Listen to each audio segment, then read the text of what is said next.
नमस्कार। आज हम सब मिलकर घुटनों के दर्द की कहानी को समझने की कोशिश करेंगे। ये एक ऐसी परेशानी है जो किसी भी उम्र में आ सकती है, बच्चों से लेकर हमारे बुजुर्गों तक। हमारे पास एक रिपोर्ट है जो उम्र के हिसाब से इसके कारणों और समाधानों पर काफी रोशनी डालती है।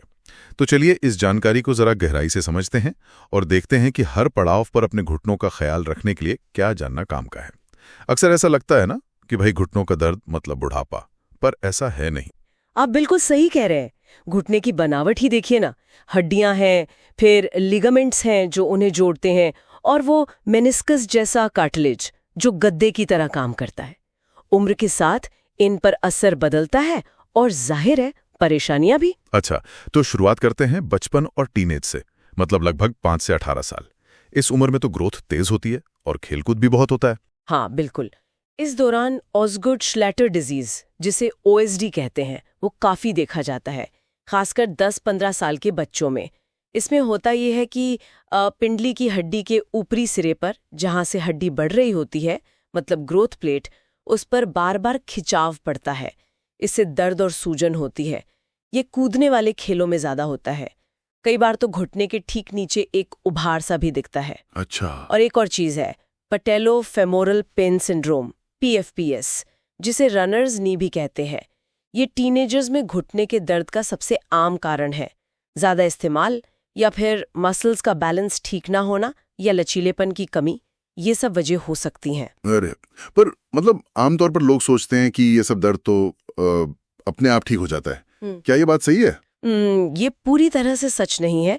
देखिए, एक स्टडी बताती है कि OSD के 60% से ज्यादा मरीजों को 4 साल बाद भी दर्द रहता है, और PFPS के करीब 65% मरीज 2 साल बाद भी दिक्कत महसूस करते हैं।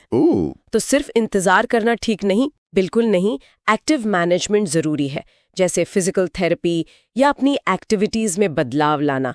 और कई बार तो ये सिर्फ घुटने की बात ही नहीं होती, हो सकता है कूल्हे या पेट की जो कोर मसल्स हैं, उनकी कमजोरी भी इसकी वजह हो। अच्छा, ये इंटरेस्टिंग है।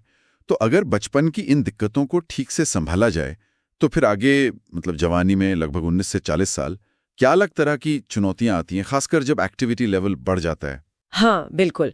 इस उम्र में ACL यानी एंटीरियर क्रूशिएट लिगामेंट की चोटें बहुत आम है। ये वो लिगामेंट है जो घुटने को स्थिरता देता है, खासकर जब अचानक मुड़ना हो या रुकना हो, जैसे फुटबॉल, बास्केटबॉल जैसे खेलों में।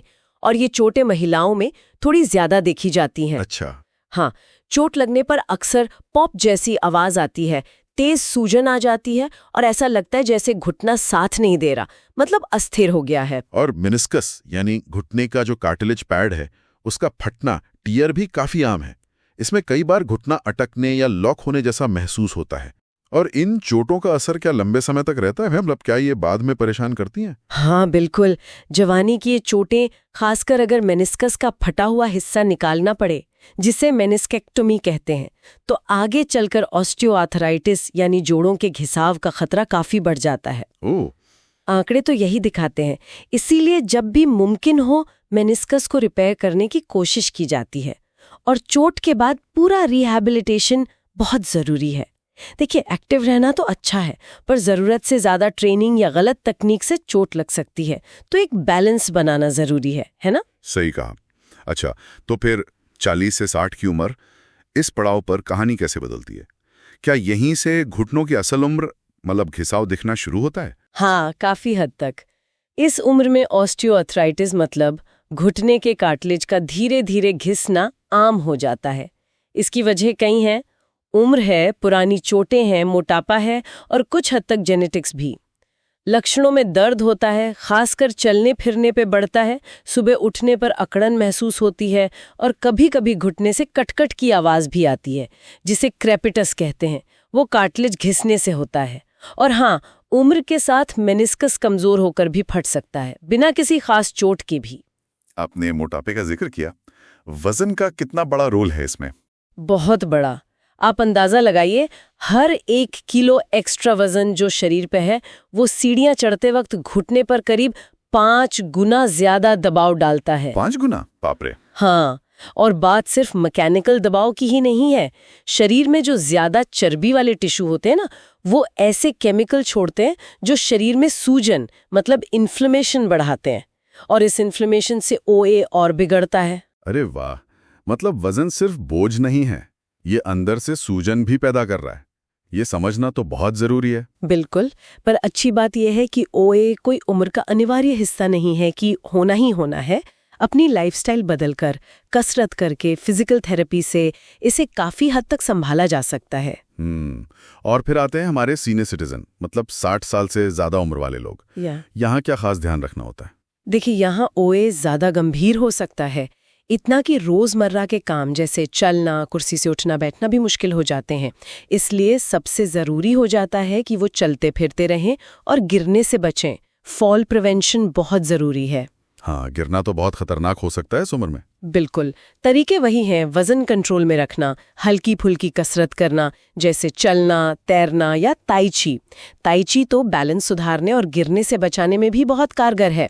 फिजियोथेरेपी है, और जरूरत पड़ने पर सहारे जैसे छड़ी या वॉकर का इस्तेमाल करना। और अगर दर्द बहुत ज्यादा हो तो? हाँ, जब दर्द बहुत बढ़ जाए और दवाइयों या इंजेक्शंस जैसे सूजन कम करने के लिए कॉर्टिजोन या जोड़ों में चिकनाहट बढ़ाने वाले विस्को सप्लीमेंटेशन इंजेक्शंस से भी आराम न मिले, तब घुटना बदलना यानी नी रिप्लेसमेंट सर्जरी के बारे में सोचा जा सकता है।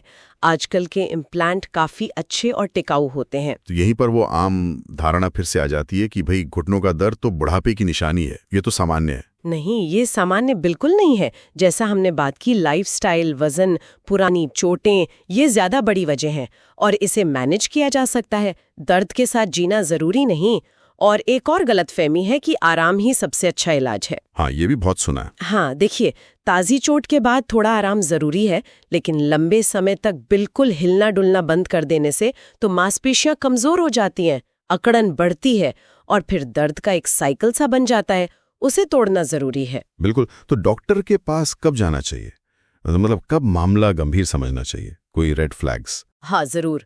अगर चोट लगते वक्त पॉप जैसी तेज आवाज आई हो या घुटना अजीब सा मुड़ा हुआ दिखे, आप उस पर वजन बिल्कुल न डाल पा रहे हो, या फिर बहुत तेज दर्द या सूजन हो, घुटना अटक जाए, खुल ना रहा हो, या फिर घुटने में दर्द के साथ बुखार भी हो और वो लाल और गर्म लगे, तो फौरन इमरजेंसी में जाना चाहिए। और रूटीन चेकअप के लिए? अगर दर्द लगातार बना रहे, आपके रोज के काम करने में दिक्कत आ रही हो, या आपको लगे कि घुटना अस्थिर है, मतलब चलते चलते लचक जाता है, तो डॉक्टर से अपॉइंटमेंट लेना जरूरी है।